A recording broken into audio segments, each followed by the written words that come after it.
Welcome to Empowered by AI, the podcast for women entrepreneurs ready to harness AI to take their businesses to the next level. I'm your host, Michelle Ament Silva, founder of Innovative AI Studios. You may have left corporate life to start this entrepreneurial journey, but you don't have to go it alone. Here, you'll find a supportive community of like-minded women and an invaluable thought partner each week, as my guests and I share actionable insights you can use right away. So let's dive in together. All right. So I want to introduce you to our friends of the podcast. We have today Michelle Ament, who is the co-founder of the Human Intelligence Movement. And Michelle, I wanted to give you space to tell us a little bit about not only your professional path towards this work, but also what sparked the need for something as profound as the Human Intelligence Movement. Thank you. It is such a pleasure to be here, Michelle, and I am so excited for this conversation. A little bit about myself. I am a career educator. I have been in education as an elementary teacher, a building principal, a district administrator for the last, I think it's almost 30 years, which is like mind blowing to think about. You've Way too young for that. Way too young for that. probably have been in education around that long too, right? Yes. And the years just go by so fast. So in the last 3 years, I have been the chief academic officer of ProSolve, and we are a human skills development company. So we are focused on developing the uniquely human skills that students need today and in the future. And so I've been doing that work for the last 3 years, really diving into what does it mean to create an experiential learning curriculum. And from that work really came this idea of starting the human intelligence movement. So the CEO of ProSolve, Travis Allen, and I work very closely together and said, we need to really start a movement where we're getting people to rally behind this need for more human intelligence. And for many years, Travis has been bringing that message forward in his keynotes and places he speaks.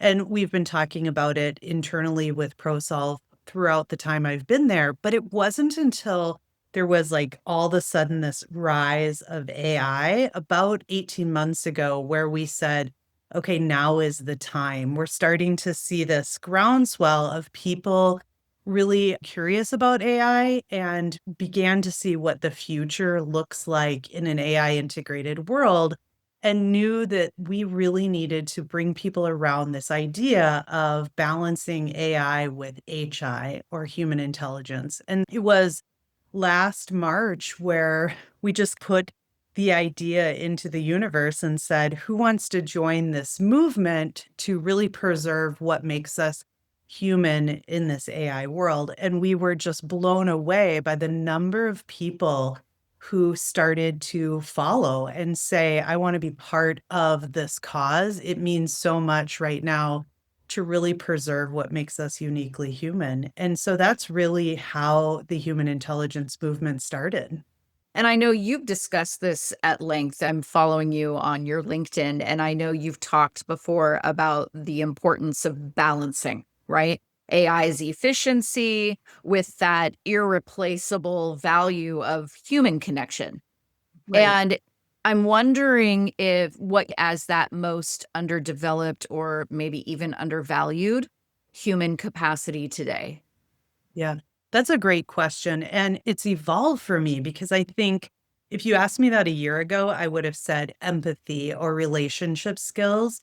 And while that is really underdeveloped, I think in a lot of young people, that ability to have that human connection, something I'm more concerned about today is the ability for humans to be adaptable. And I think this is surfacing more for me because I see this rapid change of pace that's happening, and this ability to be adaptable in an AI world, to learn and unlearn things, to use multiple pieces of information and have divergent thinking, to be resilient in the face of rapid change. I think more and more I see adaptability as an underutilized skill set, but I also will always go back to that human connection, that ability to build empathy, have empathy for one another and build relationships.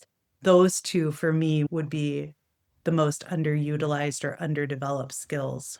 And in my experience, as we're talking about building skills, we have so many students in today's educational environment that have entrepreneurial ambitions.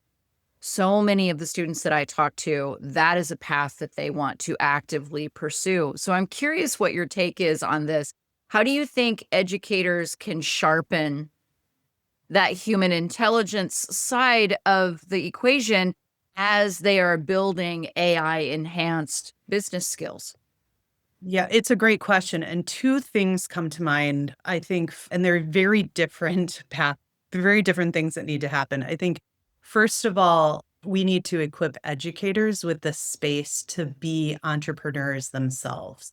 And I think as I left public education and moved into a startup culture, I was blown away by how different of a culture of innovation. I thought I was really innovative in a school district, and I came to see that I was an innovative teacher, and I came to see what innovation really is.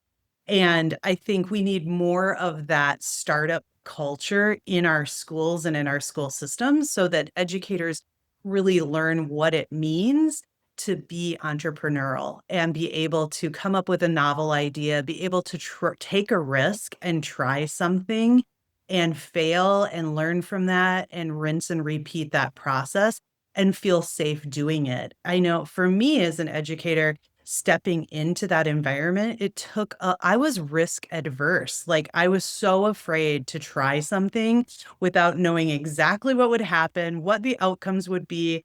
And I think as educators, we've created this system that has conditioned our teachers in some ways to be similar, but also as a system, we haven't afforded them the opportunity to take risks, to try something innovative, and to learn from that. We're so afraid of failure in many ways. And so I think that first part is making sure educators start to have that spirit themselves, because then they can start to think like a startup and be able to bring that into their classrooms where they can equip students with those adaptability skills, those that resiliency, the willingness to take a risk, to try and be curious about something and step into the unknown and then learn from that. And that I think those are some of the mindsets and skills that students, when I talk about the need for adaptability in an AI world, that we're all going to need. And so whether it is educators being adaptable with their craft or whether it is students learning those skills and traits that carry forward into the workplace. And how do you imagine that we make space for that? How do we what I'm hearing you say is really that there needs to be that space for almost intuition, if you will, Yeah. the deep work that we need to do around evolving our skills, Mhm. around things like entrepreneurial spaces, which are a little more outside the box than what we've traditionally exposed students to. How do we make space for that while also teaching new concepts around AI? I think that the first thing that I think comes to mind is this need to reduce the accountability measures that we've put in place on a knowledge era of schooling. So we have had the same sort of factory model that we put in place in the industrial age. We assess kids for what they know. The end of the year tests are happening. They're probably over by now, but it was the whole year was a race to that end of the year test to assess what kids know. And when we lock ourselves into that type of cycle, we're consumed by covering content, being able to get through the standards, being able to accomplish the scope and sequence. And I think in that regard, we're not opening up the space to be able to try a different project, be able to follow our intuition, take 3 weeks on something with students because they're really invested in what they're learning. They're curious about the outcome. It's relevant and meaningful to them. Instead, we often say, got to move on. We got to get to the next topic so that we can meet the standards for our state assessment. And so that knowledge era is outdated in an AI world. You and I both know anything we want to know, we can find easily. And I would say we could have done that with the internet as well. But now, even more so with AI, the knowledge era is completely outdated. And so I think as we think about what are the AI literacy skills that we need to be teaching, the first thing we need to do is let go of we can't continue to have the knowledge era and this AI era and have both types of skills and knowledge happening. We need to let go of that knowledge era and focus more on the mindsets, the human intelligences that we will need, and then those AI how to apply that in an AI context. And I'm wondering what you feel are maybe some of those unique contributions to this that women bring to the table. Because Mm, I know there are so many of us that are having these conversations. It's like you cannot stop tripping over. There's so many different women talking not only about AI, but talking about AI in education as well. So I'm curious how you see women bringing unique contributions, how they're leading in this space a little differently. yeah, so many places, and yet still so underrepresented, I think. However, I do think that women bring this lens of really caring deeply about humanity and what does this mean for us as humans and what does this mean in education. And I am not to say that men don't care about that, but I think women innately have this sense of care, this sense of empathy that we often lead with. And so in this space, I see a lot of women thinking about, okay, thinking really critically and speaking up about what are some of the dangers of AI? What are some of the things that we need to be thinking about? Whether it is the relationships that kids are having with AI bots and AI applications, and just being aware of that, and how is that changing that human connection, all the way to how is AI maybe taking away some of the opportunity to be in a relationship with other people and being able to problem solve and figure things out collectively. I can go to AI and really get solutions and ideas and answers in a different way than having to interact and be in conversation with someone. And I think the women I see in this space are asking those really important questions and pushing the industry to really be thinking around, have we really thought deeply about what the rise of this technology means for us as a species, as humanity? And what kinds of impacts or transformations have you seen so far from the human intelligence movement? Yeah. That has been really fun to see because it is a movement. So we have over 700 people involved in just contributing their strengths and their talents. And I think first, one of the things that I saw is the synergy of human connection, seeing people that don't know each other, have never met, coming together around a similar cause, something that they care deeply about, and right there, that brings a connection that's unique.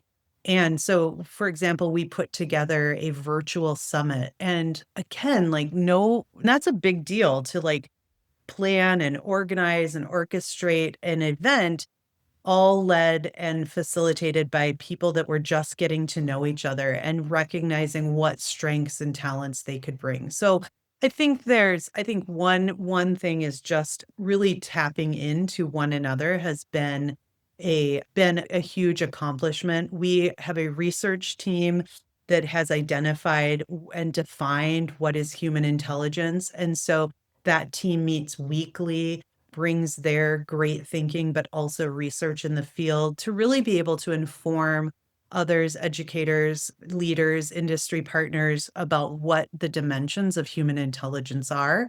So that we have a position paper that we've published. So that is a huge accomplishment.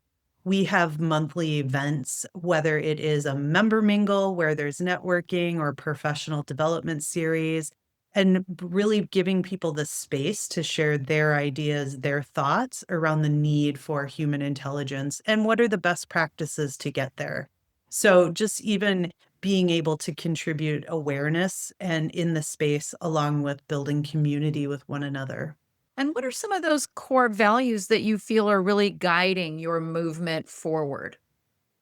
We think about the movement, the mission of the human intelligence movement is to ensure that all students have the uniquely human skills they need to succeed and thrive in our AI world. And so, with that mission, we think about awareness, community building, and advocacy. And so, the first kind of pillar or belief that we have is that we need to make some noise in this space. We need to really be having people wake up and be aware that human intelligence is underserved and that we need to be ensuring that we are redefining and reimagining what learning looks so students are able to build these adaptability skills, these relationship skills, the things that the human intelligences we've talked about.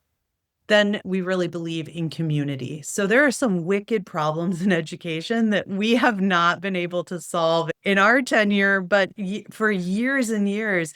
And so we believe that if we bring these brilliant minds together with their ideas and practices and create the conditions for people to collaborate, maybe we can finally do something in education to make change for today and in the future. And that kind of leads to the third belief is we really believe in advocating for something different. So that could look like policy change at a national or federal level, at a state level, or even at a school district local level. How can we really, through our awareness and through our best practices, advocate for something different and really help people wake up and see that artificial intelligence is so rapidly growing, changing, and evolving so quickly, and our human intelligences really are stagnant. Our kids are never before have we seen such mental health crisis or addiction to social media. And those human intelligences, we aren't investing in that at the same rate as we're investing in artificial intelligence. And I know that you can probably speak to this at length. I think there is such a disparity in access that oftentimes I think of AI as the potential to both bridge and widen this divide. So I know we have many people have access, but the disparity I see is the way that they are interacting with it, how they're being talked to about it, or how they're being taught about it. What measures do you think we can take to build a more equitable opportunity for AI enhanced education, the resources for students to not only learn with AI enhanced teaching skills, but also learn how to be more than just consumers of it, but actually own the process of using it productively for their own means? Yeah.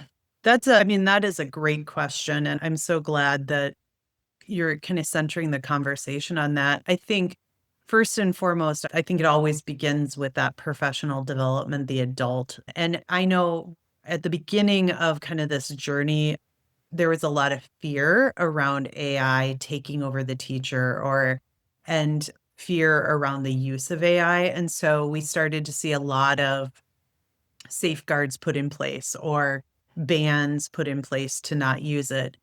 I'd like to think that we've moved quickly away from that. I don't know. Do you think that's still like really present, that fear, or do you think we've evolved in this short time? I think there's a middle ground there. I think that it's a good day to be an educational product developer right now because everybody wants AI to be in a safe little well-wrapped package, right? Because we don't want the liability issues. We're obviously not just going to hand students a tool like Midjourney or ChatGPT and let it be without safeguards. So I think there are a lot of districts right now that are looking for very pretty packaged safeguards so Mhm. they can feel like they're doing their due diligence. Sure. At the same time, a lot of the conversations that I'm hearing are at a very basic level around We're going to allow students to be consumers of AI in this very, I would say, maybe safe, timid kind of way. And what I'm really interested in is developing a collection of educators that are very interested in not taking the safeguards away, because I understand we need to have those in place, but really empowering students to own the experience with AI as opposed to just AI being a new tool to use. If you see the Yeah, difference in what I'm I saying, I right? do. And what sparks for me is it's really about how you approach it, right? So we could approach this time as here's a new technology and we're going to teach you the 5 steps on how to use this. And it becomes very transactional versus Mhm. really thinking about how can the use of this tool change my intelligence, change my human potential. And Right. I don't know. I think about this a lot lately. I use AI all the time, right? All day I'm using AI, and I've really stepped back and thought about, okay, how has this really changed me and the potential that I have as a human, the untapped intelligences or the untapped strengths that I haven't been able to leverage. And I've really seen in myself this ability to think around a problem or be able to synthesize ideas. I would often get fatigued where I wouldn't get to that level of deep thinking because I was producing content and then time was up or I was fatigued or whatever the case might be, where now I can leverage AI to get me to a point where now I can really synthesize and analyze or think around a problem at a much higher level. So it's tapped into my cognitive abilities in a greater way. And so I guess getting back to, I'm using that example to think about how do we approach this with students? It's how does this change our thinking and our way of processing information? And then how does AI support that? So we lead with the human potential, the human intelligence, not with the artificial intelligence.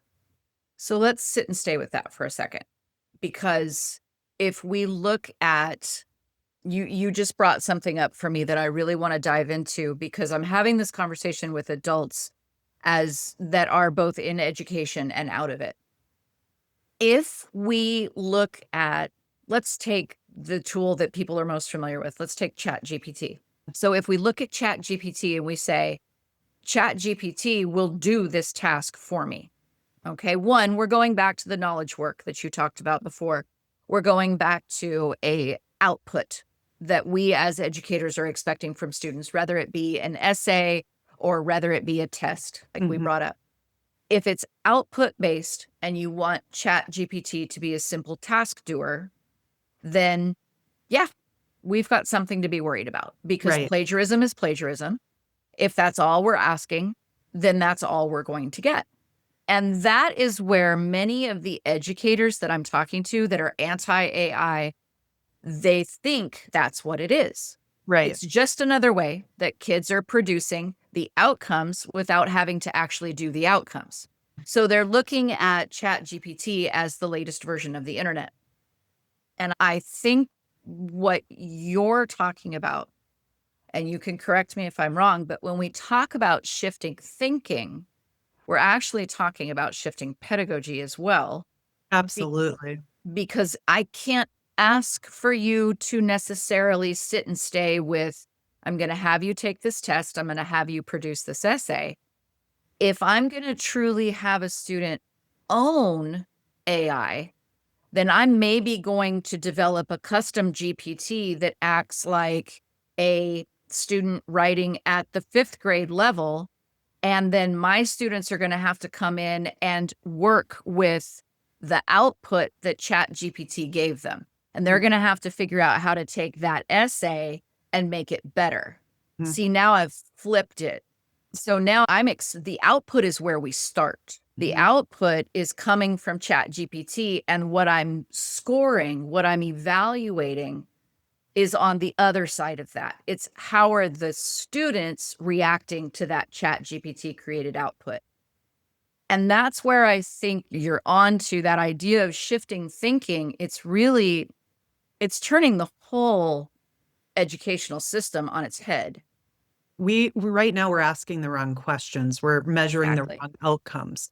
And I Exactly. think you're really helping me see how I love that idea of how could the output really drive what students are doing with the output. So that becomes how do you use AI in a way that mirrors what the day-to-day workforce, how the day-to-day workforce would use AI? And how do you simulate that same degree of problem solving, that same degree, that same use of AI? And it's just making me think fireworks are going off in my brain. And I'm thinking, Mhm. yes, it also is we've been assessing the wrong thing for numbers of years, right? Yeah. When we think about when we've asked kids to regurgitate information, it's no different than that. But right now, there's so much urgency is because we are getting outpaced by AI, and our students graduating now, moving into the workforce, need to know how to think differently, like you just described.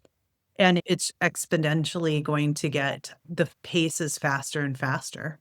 Yeah. And what you brought up about professional development is a valid piece of this as well, because we don't know what we don't know.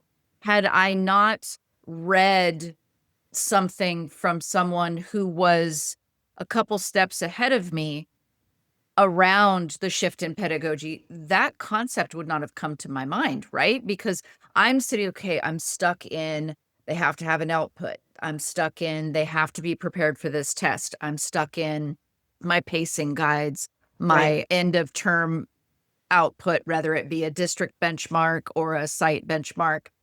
The list goes on and on, as well as I do, that we still have many systems around us that are really aligned to a knowledge-based output that demonstrates memorization of a rather basic skill. Right. And now what we're looking at is what kind of training, if we give teachers the space that you talked about to allow them to do that experimenting, how many teachers do we have out there that could then turn to a colleague and be that voice of, hey, Mhm. totally get your concerns. I know exactly where you're at because I was there last semester, but look at what the kids are doing now.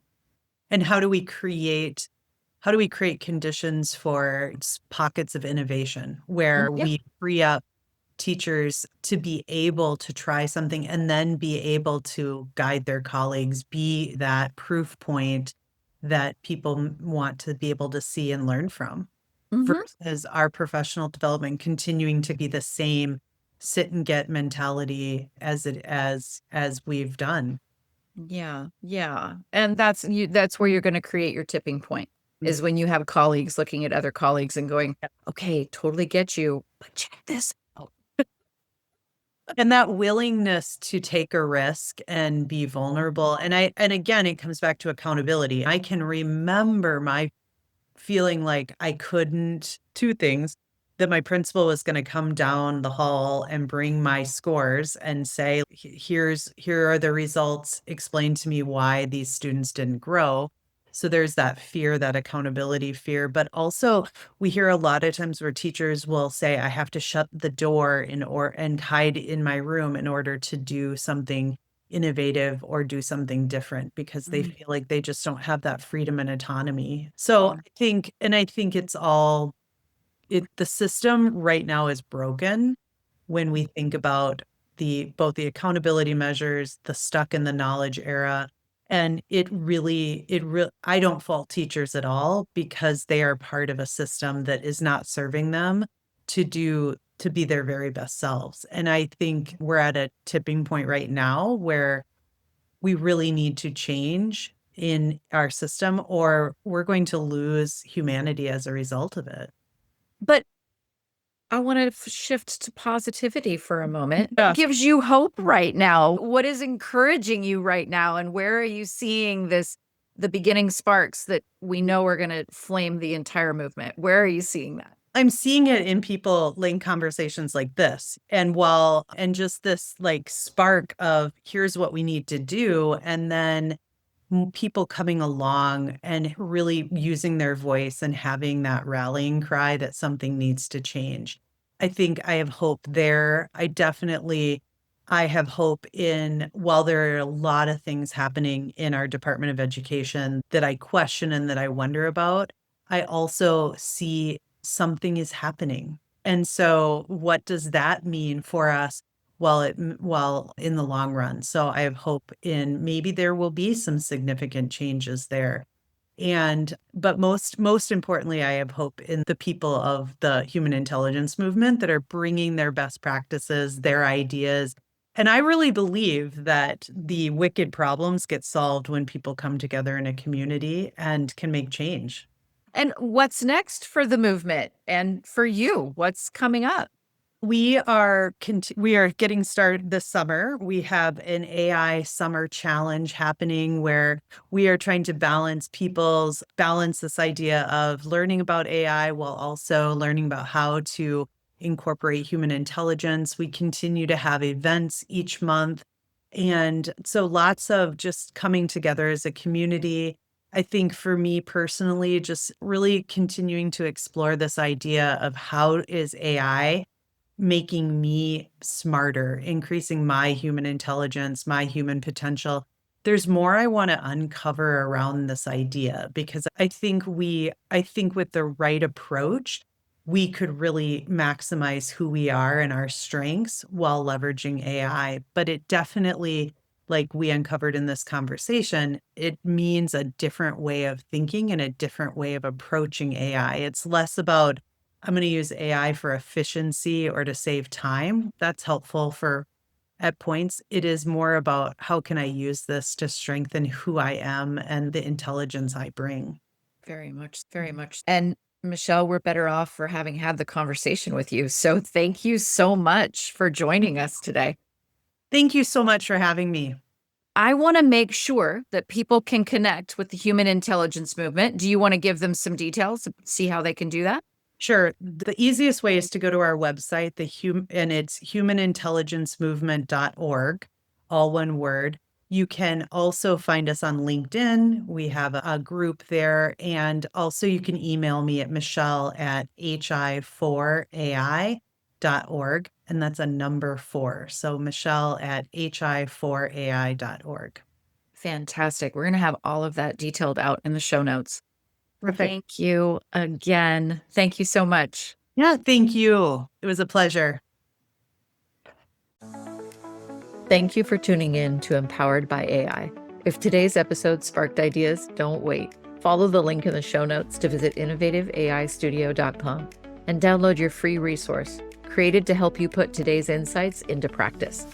Be sure to subscribe so you don't miss out on future episodes packed with more tips, tools, and inspiring stories. Until next time, stay empowered and keep innovating.